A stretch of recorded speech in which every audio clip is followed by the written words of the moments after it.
fitness. The Cropperton liveth. One hope, one quest. Witness the fitness. The Cropperton liveth. One hope, one quest. Witness the fitness. The Cropperton liveth. One hope, one quest.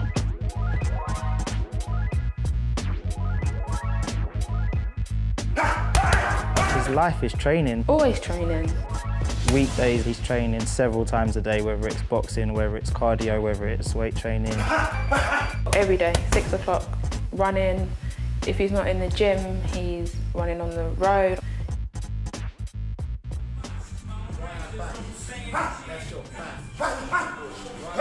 My life maybe would have been successful, hopefully, within bricklaying or music or something I had another passion for. Boxing was individual. No one could guide me, no one could tell. This was me and that gym. I knew what I was going into, I knew the pain I was putting myself through. There was times that I didn't want to go back. There was times that people didn't believe in me. And I just kept on breaking through these boundaries, breaking through these barriers. And through that, it built the man I am today. I enjoy it. Nothing really I don't enjoy. Strength conditioning is always tough, but there's always different phases. Power, speed, aerobic work. It always covers a whole body, like your core, your glutes and your legs and so on. And I like to work those areas because that's really my foundation. I've got a window of opportunity to make the most of what I'm doing. I'm still young, I could sleep 3 hours and get up and train a full day with no problem. But when I'm 30 years old, 40 years old, I won't be able to do those same things. So I'd rather put the work in now rather than trying to do it in the future where my body's not the same as it is while I'm youthful.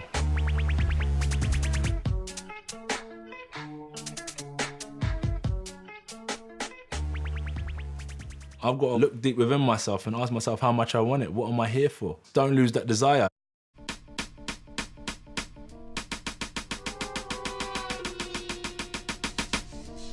What we're doing today is evolving the boxing brain, really, because I need to outsmart my opponents, because I know I can outstrength them, I'm fitter than them. I'm taking up Spanish just to stimulate my mind and use my time wisely when I'm not training my body physically. I got 9 weeks of hardcore training. We're in week 2 now. And what is it? It's going to be 8 Saturdays and I'm in the ring fighting, so it's not long. This fight has sort of been unprecedented in terms of scale. Before the British title fight, you know, interest really peaked and we thought, wow, this is really happening now. But this has been a different league.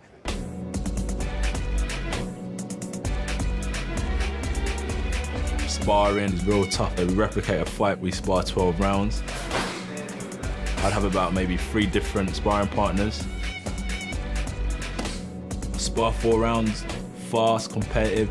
He gets out, fresh one comes in, tries to take my head off. And I just got to hold my own throughout this sparring session. And my coach is never happy. I've got to do my best. Some sparring partners want to test themselves and see where they're at, because one day they'll potentially be fighting me. I've had some good scraps, but they're character building, you know. No one wants to get punched in the face, but it's part of my job, and you just got to keep on going. I feel like the hard work early on was done. Now it's just staying consistent throughout camp. We're going to finish off sparring, obviously the road running and conditioning, and just maintaining and staying injury-free. We go intense and then we taper right down towards the fight. So fight time, we've restored our energy and then we pick up again for fight time.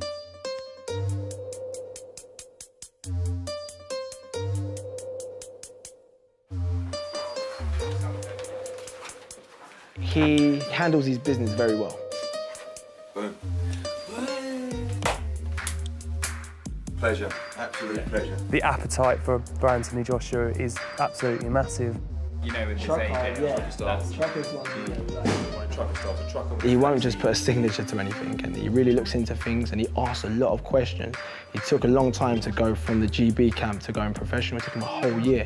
He looks into things, his best options, what's right for him in the near future, and not what's best for him now. The Olympics gave him that platform, really, but he's built on it so much to the point where you know, we're getting some seriously heavy-hitting brands that are now working with Anthony and want to be a part of sort of brand Joshua.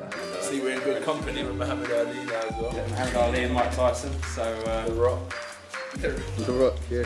He's transcending boxing. What he's continuing to do in the ring, how he handles himself outside of the ring, is building a bigger audience.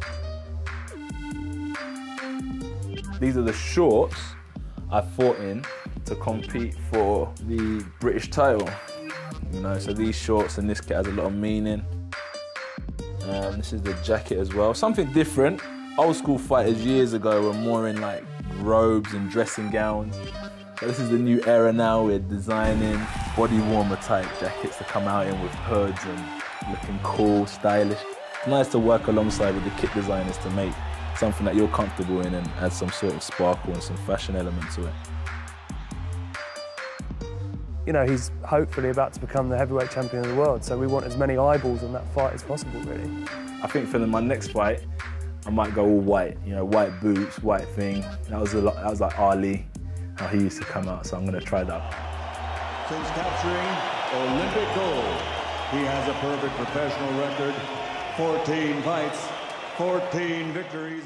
Could Anthony sell out Wembley Stadium? Absolutely, he could. He could have for this fight. I think he could have for the last fight.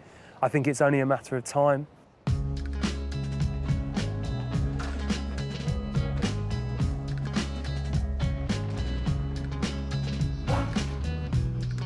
There's never a warm-up like it before you go and fight. You know, this is the last time you're going to punch a pad before you go out in front of thousands of people. You do definitely need to get the blood flowing. You're getting yourself pumped up as well psychologically. You're just brushing up on your skills, and that's why we spend so long warming up, just trying to get the shots right. The relaxation is important, and just having that connection between athlete and coach and making sure you're on the same wave, you understand your instructions, and you know what you got to go and do.